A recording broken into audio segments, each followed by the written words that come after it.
Nous commençons cette revue de presse par l'agence Angop qui rapporte que la secrétaire d'État angolaise à la coopération, Angela Brangaka, a fait une déclaration à Luanda selon le Canada qui voulait aider l'Angola à rejoindre le Conseil de sécurité des Nations Unies. Le journal relève que ces déclarations ont été faites à l'issue de l'audience accordée à l'ambassadeur non résident du Canada en Angola, Kumar Gupta, selon lequel le Canada reconnaît que l'Angola a une participation positive au Conseil de sécurité des Nations Unies. Une participation en tant que membre non permanent du CSNU. Elle a également appelé à la coopération qui devrait principalement se concentrer sur le développement des deux pays.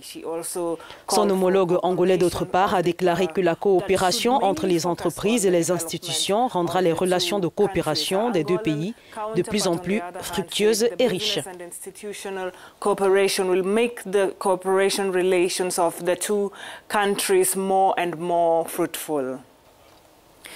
En Guinée, l'africaguinée.com revient sur les remarques faites par le ministre des Travaux publics, Oumou Kamara. Ce dernier tirait la sonnette d'alarme au Parlement jeudi, indiquant que 60% des routes du pays sont en très mauvais état, expliquant également que cela était dû au manque de ressources financières durables pour l'entretien et la construction des routes et l'utilisation fréquente des camions lourds sur ces routes, provoquant sa détérioration. Selon lui, en dépit des efforts déployés par les gouvernements précédents, le réseau routier de la Guinée est encore loin d'atteindre un niveau optimal. Seulement 20% des routes du pays sont en bon état. Cependant, l'africaguinée.com déclare qu'à cette fin, le gouvernement a appelé à la mise en œuvre sans délai d'un programme de travaux d'urgence pour la rénovation des grands axes routiers. On termine cette revue de presse avec le New Time au Rwanda qui parle culture, accordant un large espace à Colombe Akiwaku qui participe actuellement au concours de beauté Miss supranationale en cours en Pologne. Le New Times rapporte qu'elle est plus critiquée négativement dans son pays du fait des photos d'elle en bikini qui font le tour des médias sociaux locaux.